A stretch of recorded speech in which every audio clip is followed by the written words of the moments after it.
But when I went to KubeCon this year, it was also really interesting to talk to the Kubernetes upstream community, see their challenges, especially talking to the steering committee, seeing what challenges they're having now with regards to contributor experience and just in general the governance aspect of a very large open source project. You are involved in those kind of things yourself too, right? Yes, on the OpenStack side, I am on the OpenStack technical committee. And up until the last week of September, I was the chair of the OpenStack technical committee. And you're also a core reviewer or maintainer, whichever term we want to use, they are kind of synonyms to each other on the Keystone project as well. Yes, that's correct. I've been a maintainer or core reviewer since about 2017. I was the project team lead for Keystone for about a year in 2020. I'm still involved with the Keystone project, but much less so these days. These days, I'm mostly focusing on the governance aspect of OpenStack and on uh, my non-OpenStack upstream job. Okay, so you have a whole governance journey. And you said that you became a core reviewer in 2017, which is a bit over a year after you started to more actively contribute to the project. Um, Becoming a core reviewer, was that something that you thought about from the beginning, or did it come along the way that you would be interested in taking on some more responsibilities within the team? So, not from the very beginning, perhaps, because initially I was just excited to contribute and see my patches be merged on software that is very widely used.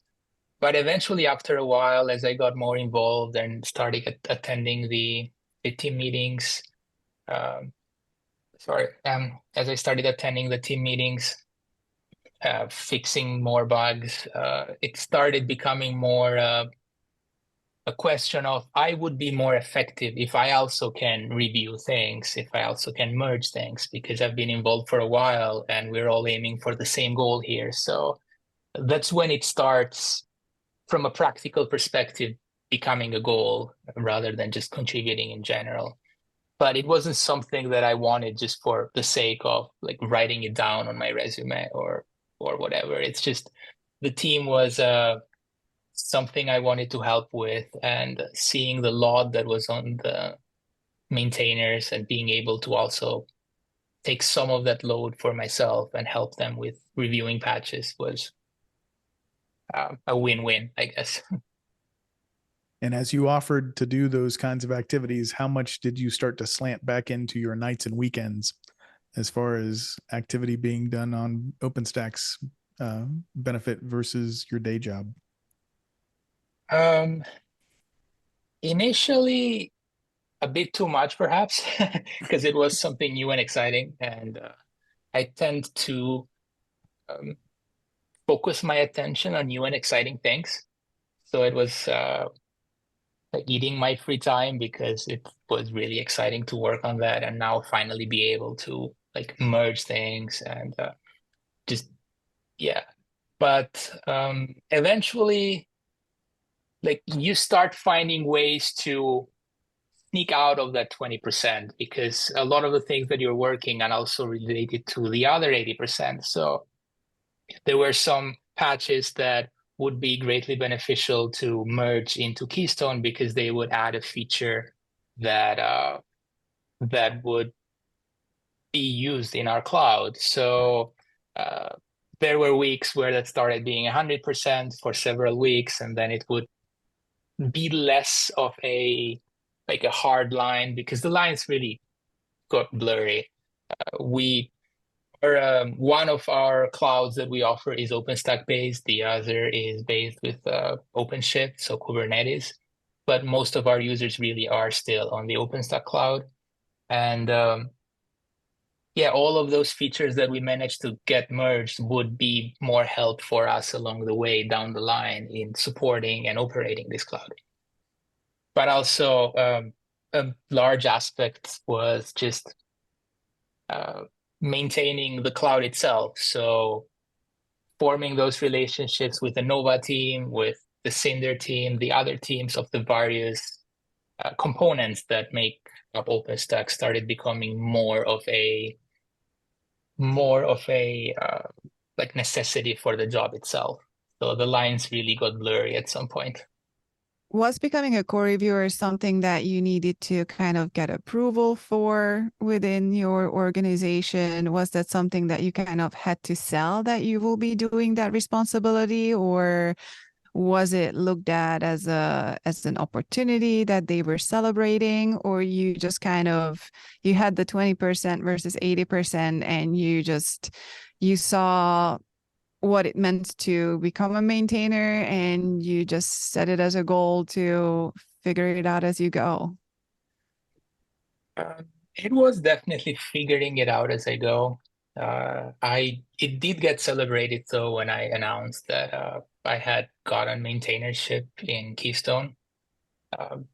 It's not an easy thing to do because it means that you have gotten the trust of like the rest of the team, that they trust you, that now what you say with regards to patches and things is valid and is correct. So it was definitely celebrated. I was also really happy to get it. So I was gonna make it work. It felt validating to be told that, okay, you've been working on this thing for a year and a half now. We trust you. And it meant a lot to me. Was it also intimidating at the same time though? That you have all that power? Yeah, in the beginning, yes, because imposter syndrome is always a thing. Up until the day before, people trust you when you give, or rather, the feedback that you give is usually with regards to how this patch could be improved, but it's never about fully approving a patch. Whereas from this day forward, if you are the second person reviewing something, then you click merge. And that was intimidating at first. I hear you. I do have the experience myself, and I think my mentor at the time found me a patch that was like a sure thing, and I think if it failed. It failed the CI test on some stupid thing at the end, and I'm like, oh my God, seriously, this is the first thing I pushed the button approve, and then it went into the CI system, and then it just spit it out telling me that nope, not this one. I'm like, oh, what did I do? It's not your fault. It's the fault of the CI. It's always the fault of the CI. Yeah, right.